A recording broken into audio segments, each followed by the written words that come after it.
Olá pessoal, nós estamos de volta analisando aí nosso Código Penal Militar e dando continuidade aos dispositivos que nós temos que ver. Nós vamos analisar agora a questão da extraterritorialidade, conforme digressão aí do artigo 7º do Código Penal Militar. Aplica-se a lei penal militar sem prejuízo de convenções, tratados e regras de direito internacional ao crime cometido no todo ou em parte do território nacional. Vamos parar por aqui? Então, nós temos uma semelhança aí, com o Código Penal. A regra adotada é da territorialidade temperada. Por que temperada? Porque em havendo convenções, tratados e regras de direito internacional, eu vou deixar de aplicar o Código Penal Militar.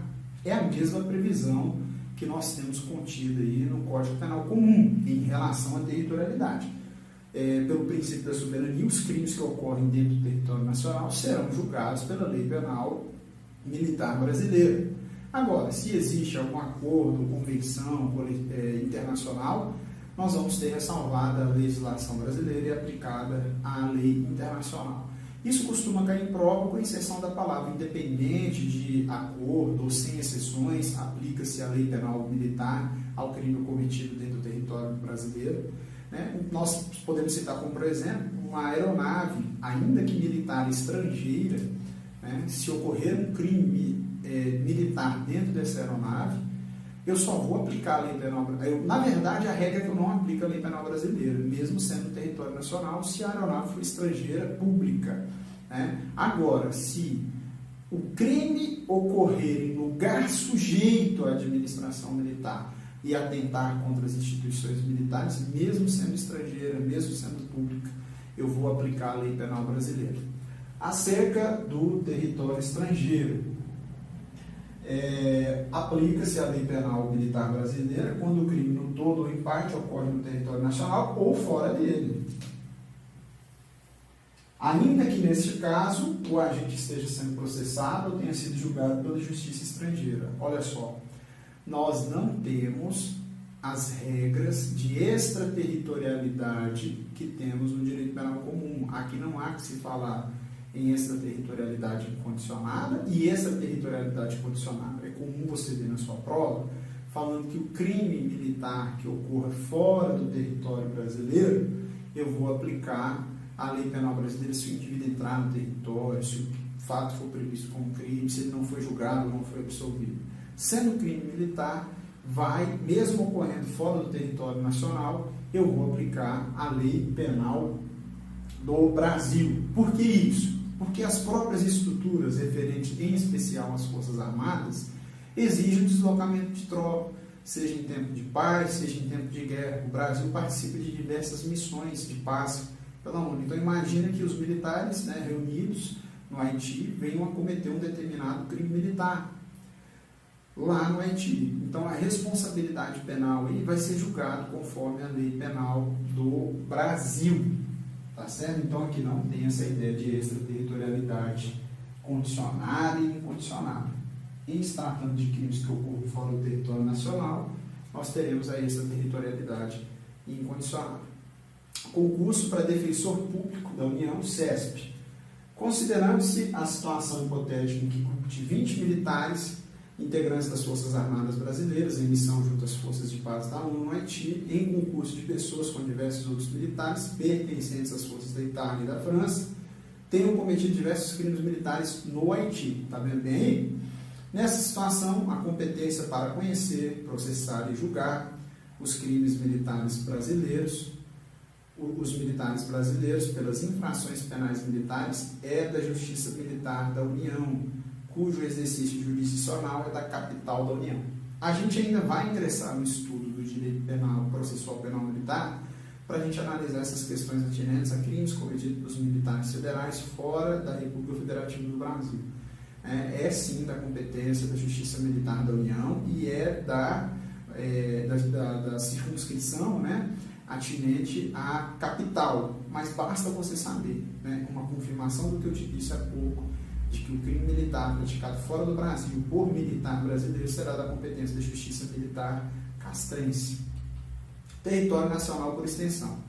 Para os efeitos da lei penal militar, consideram-se como extensão do território nacional as aeronaves e os navios brasileiros, onde quer que se encontrem, sob comando militar ou militarmente utilizados ou ocupados por ordem legal de autoridade competente, ainda que de propriedade privada. Vamos fazer uma alusão aí ao Código Penal Comum.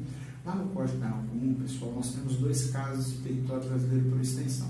O primeiro é onde quer que ocorra o crime, se for uma aeronave ou navio público ou privado a serviço da República Federativa do Brasil.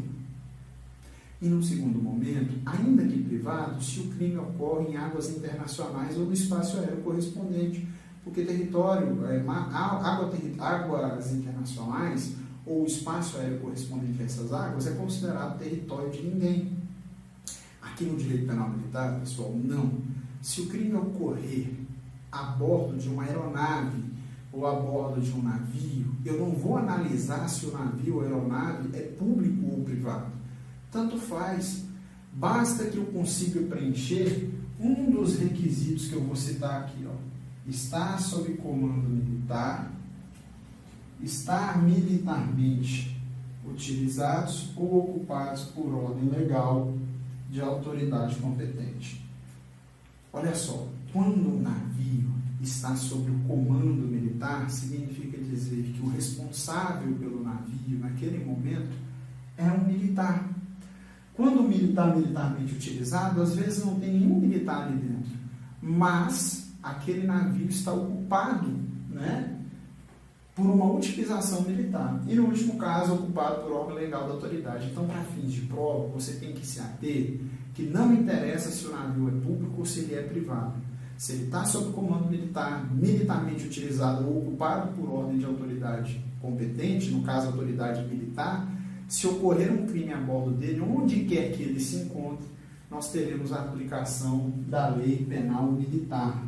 É comum cair em provas de concurso público dizendo que mesmo nos casos que ele está sob comando militar, eu só vou ter a aplicação da lei penal militar nos casos em que o navio é público. Aqui o dispositivo diz de forma bem clara, ainda que de propriedade privada. Basta estar sob comando militar, militarmente utilizado ou ocupado por ordem de autoridade legal. Continuando, ampliação a aeronaves ou navios estrangeiros. É também aplicável a lei penal militar ao crime praticado a bordo de aeronaves ou navios estrangeiros, desde que em lugar sujeito à administração militar e o crime atente contra as instituições militares. Para ficar bem claro para você, esse crime, ele ocorre em território nacional, ou então fora, num território que é sujeito à administração militar brasileira. Então, não é um crime que está acontecendo na Holanda, por exemplo. É um crime que está acontecendo via de regra no Brasil. Para eu saber se eu vou aplicar a lei penal militar, eu tenho que analisar 2 circunstâncias. A primeira, se o crime ocorre em lugar sujeito à administração militar. E a segunda é se atenta contra as instituições militares. A doutrina e a jurisprudência são muito claras em precisar o que é atentar contra as instituições militares. Eu vou te dizer de forma muito clara. Uma coisa é um indivíduo cometer um crime militar, um crime de lesão corporal contra uma sentinela das Forças Armadas por motivos relacionados à passionalidade. Exemplo, o indivíduo estava se relacionando com a esposa de um civil, o civil passa no quartel e ataca o militar. Ele não vai responder por crime militar, via de regra, de acordo com a jurisprudência, porque o crime não atenta contra a instituição militar. É quando o indivíduo ele não entende, ele não compreende, ele não aceita o militarismo, por exemplo, ou ele tenta atacar a instituição, né? um golpe contra a instituição, um ato de terrorismo, semelhante ao terrorismo que ele pratica e ele está tentando atentar contra a instituição militar. Nesse caso, quando o motivo é ser passionalidade, eu não vou ter o enquadramento em crime militar, tá certo? Em se tratando de navios e aeronaves, se ocorrer o crime aqui dentro do Brasil, só aplica a lei penal militar brasileira, se for um crime que atenta contra as instituições militares e também em lugar sujeito à administração militar. Conceito de navio. Para efeito da aplicação desse código, considera-se navio toda embarcação sob comando militar. É um critério axiológico para a gente fazer um enquadramento no crime militar, tá certo? Na aplicação da lei penal militar. Pena cumprida no estrangeiro.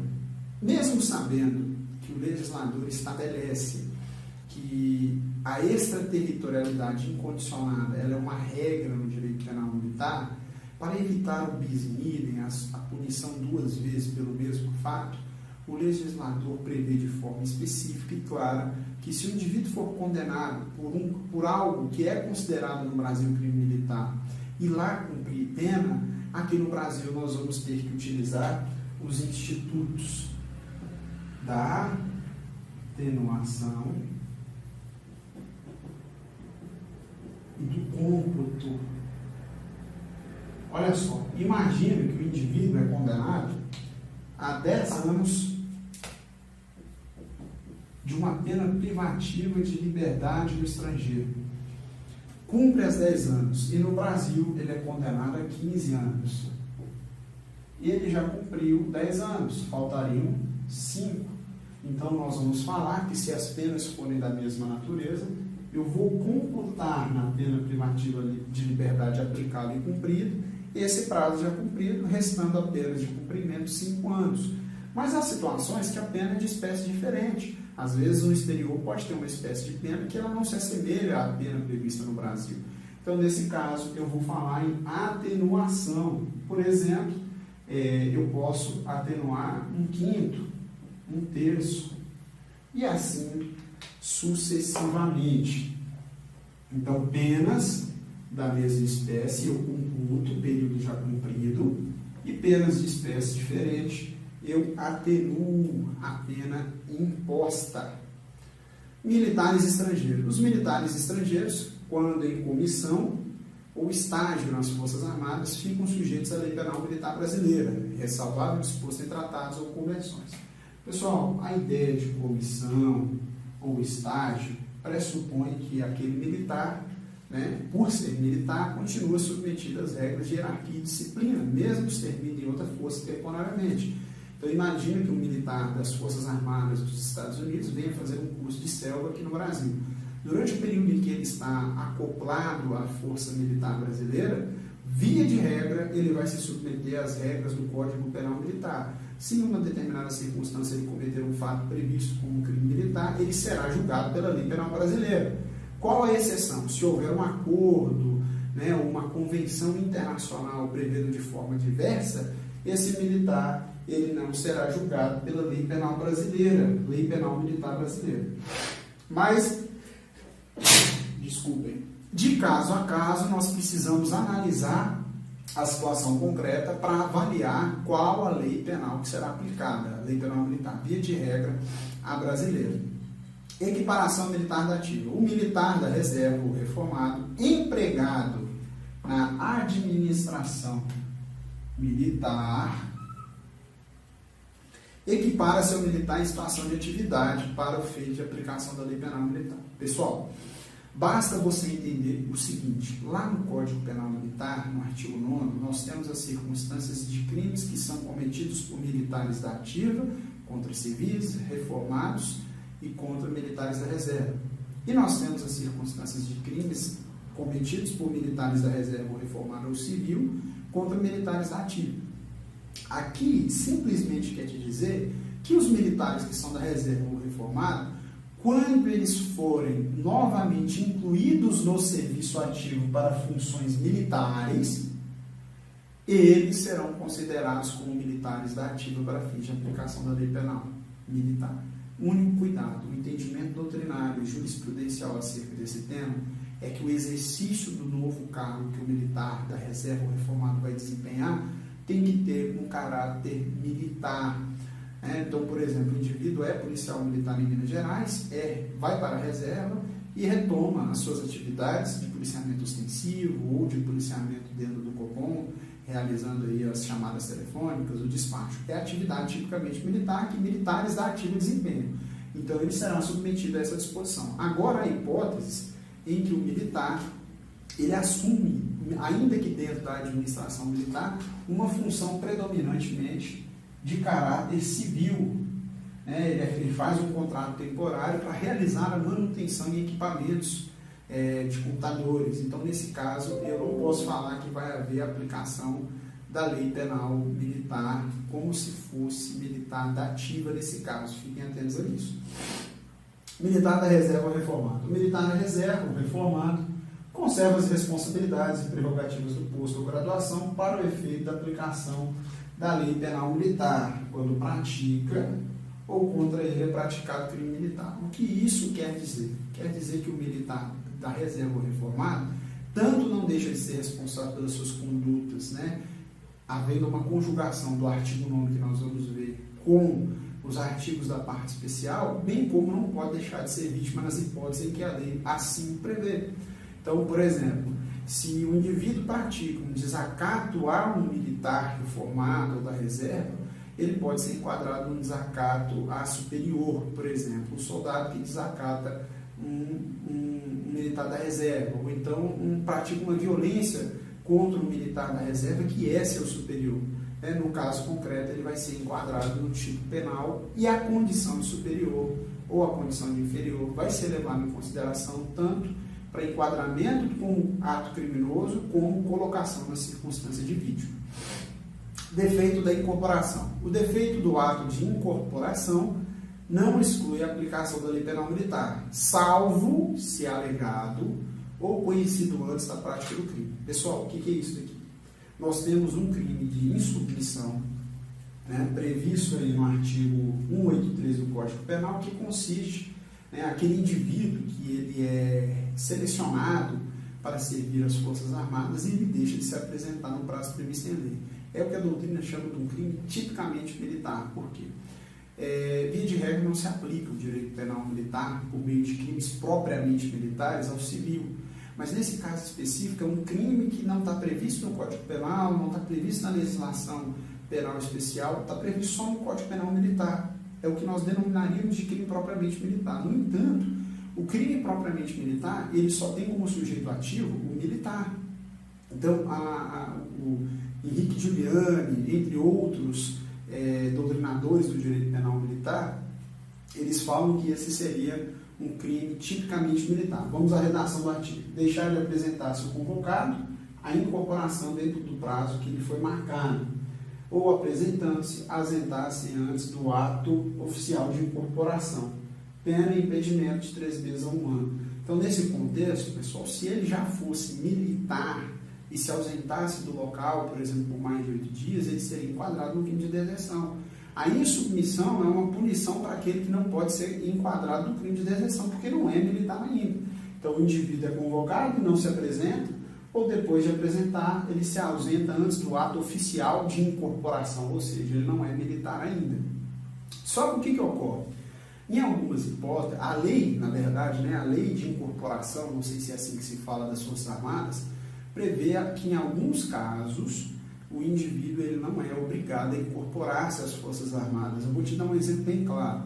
O arrimo de família, que é aquele jovem que sustenta a sua família inteira, ou que ele tem um problema de saúde que é causa de não admissão às Forças Armadas. A lei prevê que nessas circunstâncias o indivíduo não pode não pode ir às Forças Armadas, a não ser que ele queira, no caso do arrimo de família. E imaginem que ele comete esse crime e depois alega que não se apresentou ou não se incorporou depois de ter apresentado em razão de ser arrimo de família e que ele deveria ser dispensado. É o que a gente chama, pessoal, de defeito do ato de incorporação.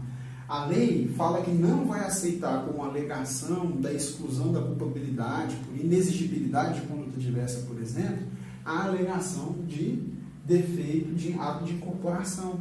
A não ser que esse defeito seja alegado anteriormente, ou seja, o indivíduo, por meio formal, comunicou à administração militar que era arrimo de família, que possuía um problema de saúde e que precisava se tratar, ou que precisava trabalhar com outra atividade que dava mais sustento à sua família, porque só tinha ele, e não foi levado em consideração. Ou então, se conhecido por parte da administração militar e ela comete um erro. Porque se não for conhecido, ou se não for alegado, essa alegação de defeito no ato de incorporação para o insubmisso não tem o condão de excluir-lhe a responsabilidade penal. Tá certo? Então, o defeito do ato de incorporação só é cabível quando alegado ou quando conhecido. Continuando. Não podemos confundir também o crime de insubmissão com o crime de insubordinação, tá certo? Causa de diminuição de pena, diminui-se a pena de 1/3 pela ignorância ou errada compreensão dos atos da convocação militar quando escusáveis, pela apresentação voluntária dentro do prazo de 1 ano, contado no último dia marcado para a apresentação. Então a lei ela não aceita a alegação do erro de direito acerca dessa circunstância, do indivíduo alegar que não conhecia a norma, né, que não sabia que era crime aquela conduta. Né? A errada compreensão ela não é motivo aqui para excluir a culpabilidade por potencial consciência da ilicitude. Sabe por quê, pessoal? O crime de insubmissão é um crime contra o dever militar. Né? Os interesses das forças militares, né, da movimentação de tropas são de tão relevância que essas alegações elas não têm o condão de excluir a culpabilidade e isentar de pena. A única coisa que pode acontecer é uma atenuação da pena, né? Atenuação não, uma causa especial de diminuição de pena na terceira fase do dosimetria de pena. Fique atento ao quanto, a lei fala de forma clara que é de 1/3. Se você está fazendo um concurso de âmbito federal nas carreiras militares, eu recomendo que você anote isso com mais incisão. Né? E nas carreiras estaduais, como geral, também, muito embora não haja a possibilidade do crime de insubmissão no direito no âmbito estadual, né? Mas isso pode ser cobrado na sua prova. Tempo de guerra. O tempo de guerra, para os efeitos da aplicação da lei penal militar, começa com a declaração ou reconhecimento do estado de guerra, ou com decreto de mobilização, se nele estiver compreendido aquele reconhecimento, e termina quando ordenada a cessação das hostilidades. Aqui quer dizer, única e exclusivamente, que oficialmente nós vamos falar no tempo de guerra, e isso é relevante para que eu pense na aplicação dos crimes militares em tempo de guerra, pela possibilidade, por exemplo, de se considerar alguém como cobarde, né, que é um crime militar previsto no tempo de guerra, ou até mesmo para aplicar uma pena de morte para alguém. Eu preciso identificar qual o tempo exato em que a guerra começou e quando ela terminou. E é comum cair em prova de concurso público, erroneamente, é quando iniciam-se as hostilidades, né? E acaba quando cessam essas hostilidades. Na verdade, pessoal, quando a gente pensa no âmbito do direito constitucional, o presidente da República ele precisa praticar um ato complexo, vamos dizer assim, para ele declarar guerra. Né? Ele decreta, né, com autorização do Congresso Nacional. É uma competência, né, do Poder Legislativo de autorizar o presidente da República a declarar a guerra e celebrar a paz. Então, no tempo de guerra, ele inicia com a sua declaração ou reconhecimento ou decreto de mobilização. E ele acaba quando ordenada a cessação das hostilidades. Não é quando cessam as hostilidades, nem é quando inicia a guerra em si. É quando há os decretos, tá certo? Como eu disse para vocês, eu quero que vocês anotem, né? Competência exclusiva do Congresso Nacional, autorizar o presidente da República a decretar a guerra e celebrar a paz, bem como compete privativamente ao presidente da República declarar a guerra, autorizado pelo Congresso Nacional. Contagem de prazos, semelhança ao Código Penal, diverso do Código de Processo Penal. Né? Aqui os prazos, né, se inicia, conta-se pelo dia do início, né, e considera-se os dias, os meses e os anos pelo calendário comum. No direito processual penal, eu desconsidero o dia do início e considero o dia do fim. Fique atento a isso que cai muito em prova. As regras gerais desse código aplicam-se aos fatos incriminados por lei penal militar especial, se essa não dispõe de modo diverso. Para os efeitos penais, salário mínimo é o maior mensal vigente no país, ao tempo da sentença. Olha, de pouca utilidade falar em salário mínimo, né? A única coisa que eu tenho em mente aí são questões relacionadas à multa, e eu tenho que saber que no direito penal militar eu não tenho pena de multa. E tenho que saber também que os fatos definidos como crime na Lei Penal Especial Militar, né, que não existe ainda nenhuma Lei Penal Especial Militar, as regras gerais do Código Penal são estabelecidas se lá na Lei Penal Especial não é estabelecido de modo diverso, mesma regra do Código Penal Comum. Crimes praticados sem prejuízo de país aliado.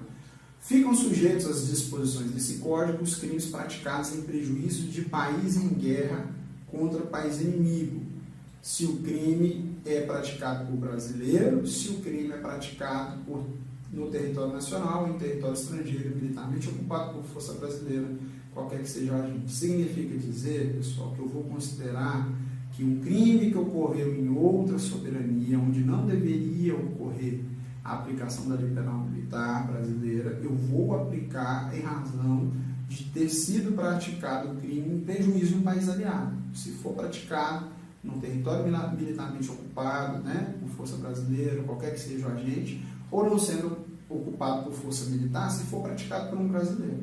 Então está ocorrendo um conflito envolvendo um país aliado do Brasil e um brasileiro pratica contra esse país um crime denominado pela lei penal brasileira como crime militar. Aí eu vou aplicar a lei penal militar brasileira.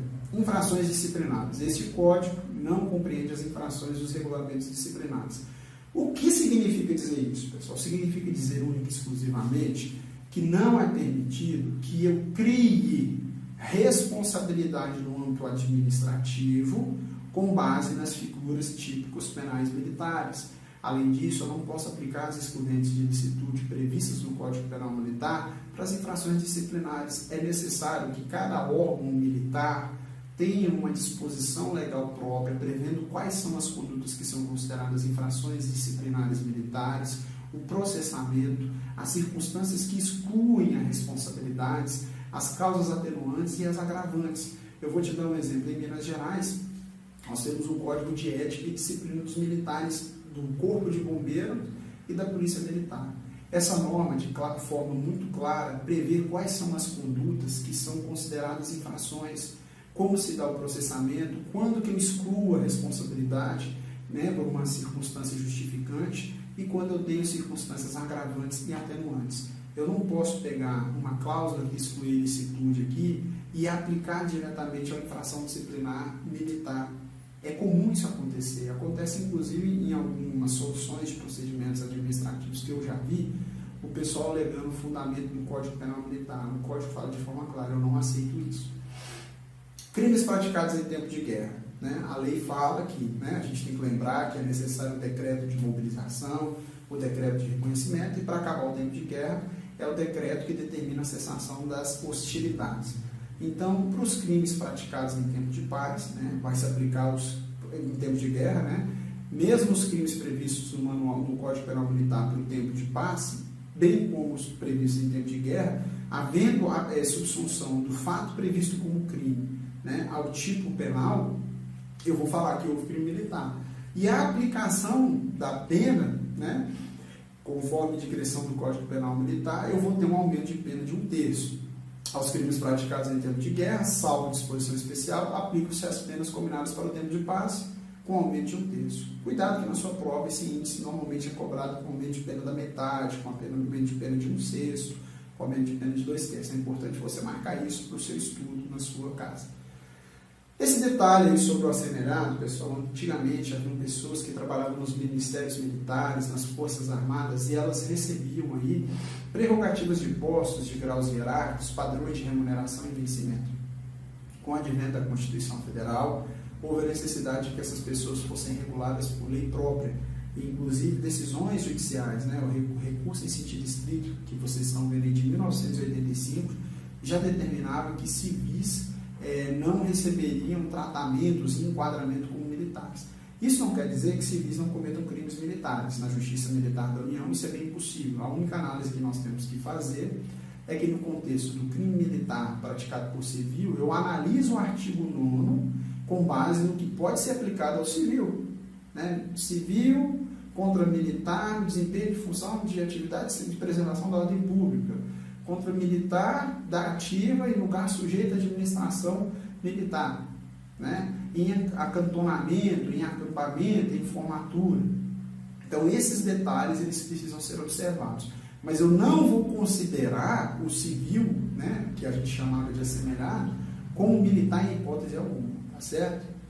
Ah, professor, e o PM temporário, né, que Goiás gostava de ter demais, eu acho que Santa Catarina tem também, São Paulo já deve ter tido. Olha só, a Constituição, quando se refere aos militares dos estados, faz uma alusão muito clara àqueles indivíduos aprovados em concurso público de provas ou de provas de títulos, submetidos a um regramento próprio, a um estatuto. Essas pessoas, elas não desempenham funções de segurança pública, os PMs temporários. Né, não estão previstas atribuições previstas no artigo 144 para os militares dos estados e do Distrito Federal. Então, eles não possuem porte de arma, não possuem estabilidade, não podem realizar patrulhamento ostensivo, não estão sujeitos à administração militar, portanto, só podem desempenhar funções burocráticas vinculadas a atendimento à população, comunicação social, manutenção de arquivos. Portanto, não pode ser considerada aí essa figura do assemelhado como se fosse um retorno, né, jurídico dessa hipótese. Eles não estão sujeitos à disciplina militar. E ainda que estivessem, né, a Justiça Militar Estadual não tem a competência para julgar civis. Súmula 553 da STJ, compete à Justiça Comum Estadual processar e julgar o civil acusado de crime contra instituições militares estaduais. Nesse sentido, habeas corpus 119, 683 de São Paulo, quinta turma, decidiu nesse sentido.